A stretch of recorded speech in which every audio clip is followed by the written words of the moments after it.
Hi there everyone, my name is Raping Ninja with a Restoration Shaman 3.3.5 guide on the private server Gamer District.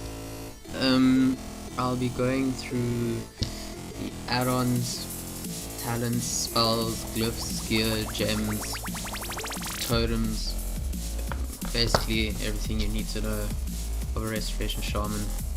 I won't be going through the talents that deeply, since it's gonna take forever. It's gonna be like a 30-minute long video if I go through every talent. So yeah, let's start off with my add-ons. At the top left I'm using shadowed unit frames. Bottom left for my chat box I'm using chatter.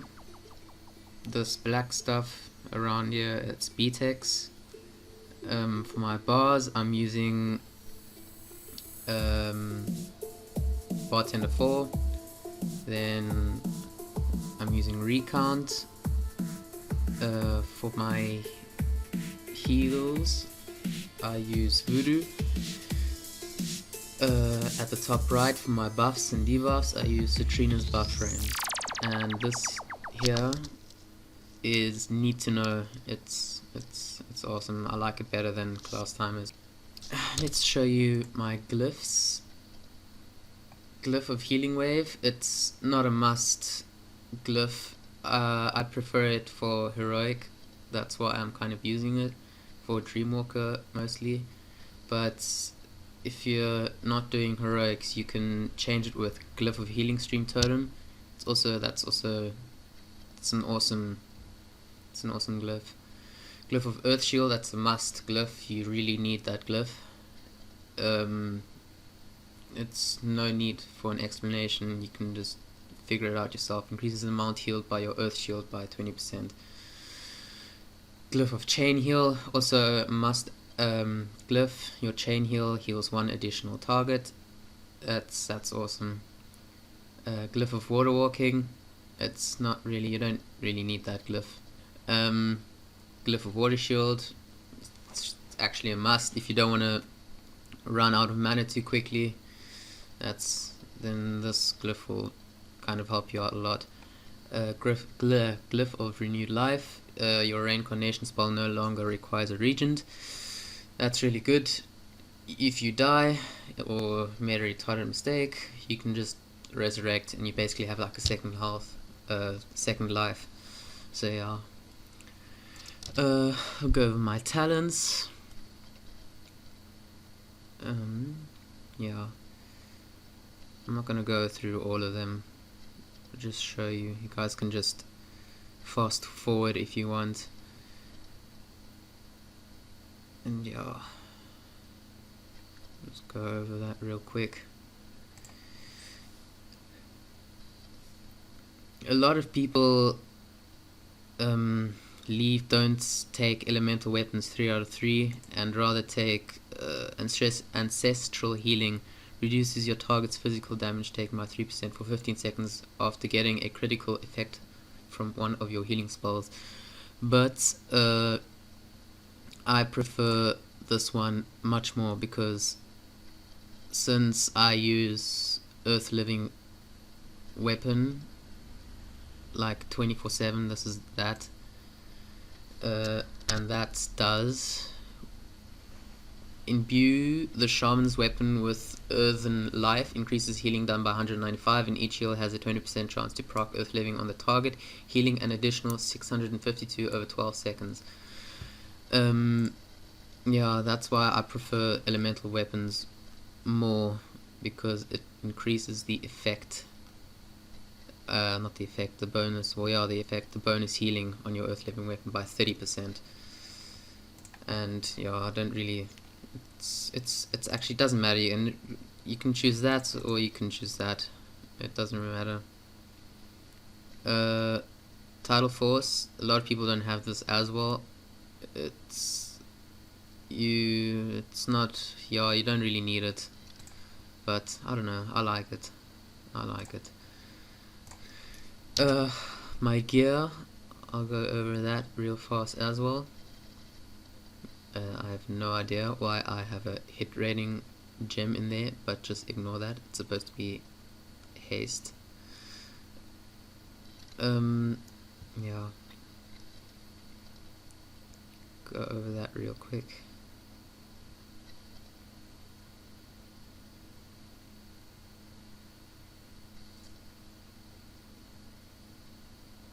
And you just, basically as a restoration shaman, you just want to stack haste until you reach the haste cap of 1269. After that, you can stack or gem spell power or MP5 or whatever. Just don't stack crit. Crit, that's just a waste. You get enough crit from the gear, so don't stack crit. As you can see, I don't have everything stacked as haste because I've already reached it. I'm one over the haste cap, but that doesn't matter. Yeah. So you just want to stack haste as a restoration shaman because you want to get your chain heal to a global cooldown of 1.8. Since chain heal is your most used spell, basically, that's why, and it heals like a boss. Yeah. I'll go over my spells. Water shield, that's a must. You have to keep that active all the time because if you don't, you'll run out of mana ASAP. Tidal force, I'll read it to you. Increases the critical effect chance of your healing wave, lesser healing wave, and chain heal by 60%. Each critical heal reduces the chance by 20%. Yeah, I like this spell. A lot of people don't use it, but I do because I think it's useful for heroic. Nature swiftness. This makes your cast instant. When activated, your next nature spell with a base casting time less than 10 seconds becomes an instant cast spell. Nature swiftness shares a cooldown. Oh yeah, that's not that. Yeah, that's really good for in case of emergencies. I use that, and then healing wave, since healing wave is the biggest heal. Earth living weapon should be on all the time. Totems, you can either use stone skin totem or strength of earth totem. Yeah, either one is good. Flame tongue totem, don't use this if you have an elemental shaman in your raid because I don't remember what it's called, wrath of something, I'm not sure, but yeah, I think that totem doesn't become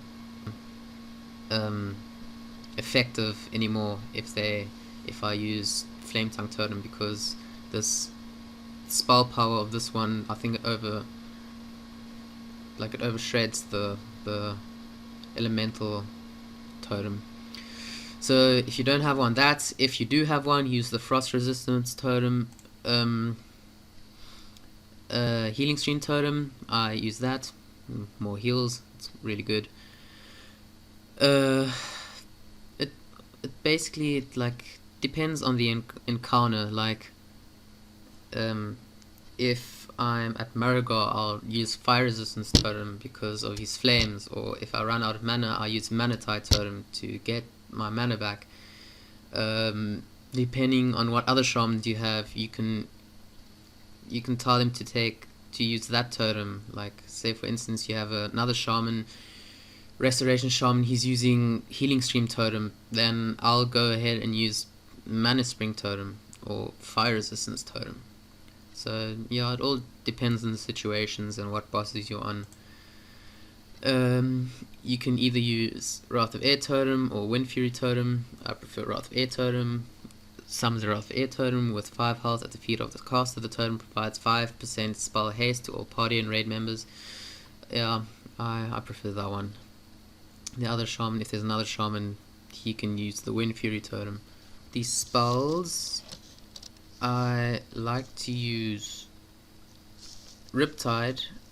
Riptide should be on a cooldown at all times. Like, see, that's the cooldown. That's neat to know. That's the add-on. I like it. I really love it.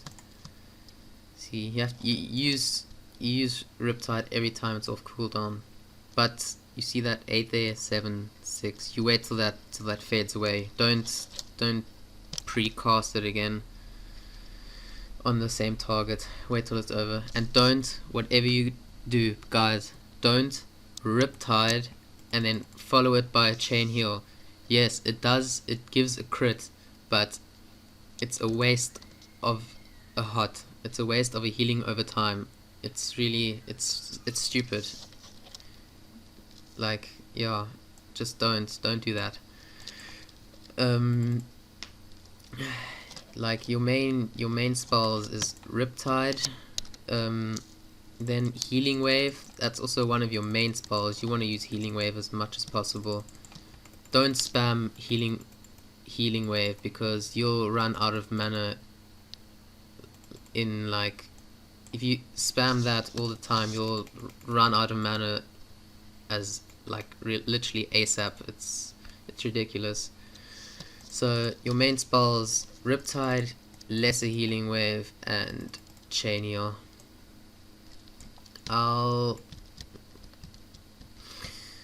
Okay, well, I think that was all. I'll show you an idea of what it should look like.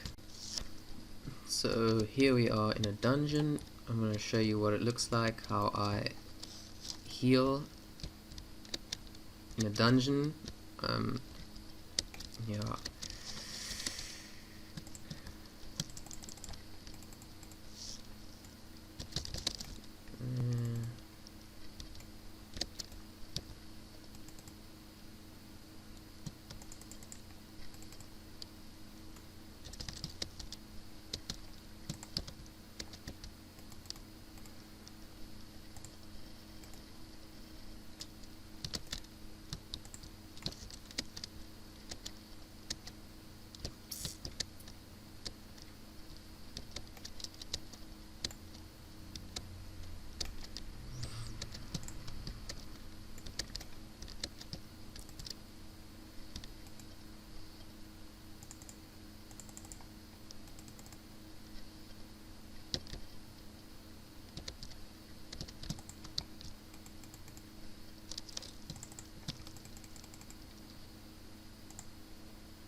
It's nothing special. That's basically what it looks like.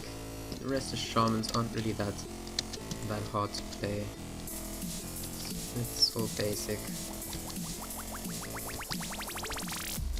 I hope I could help you with this guide. I know this is my first video, so go a little easy on me. But that's basically how I play Arrester Shaman, and I hope it helped. If you find that it didn't help, you can be honest. You'll be honest anyway. And comment below.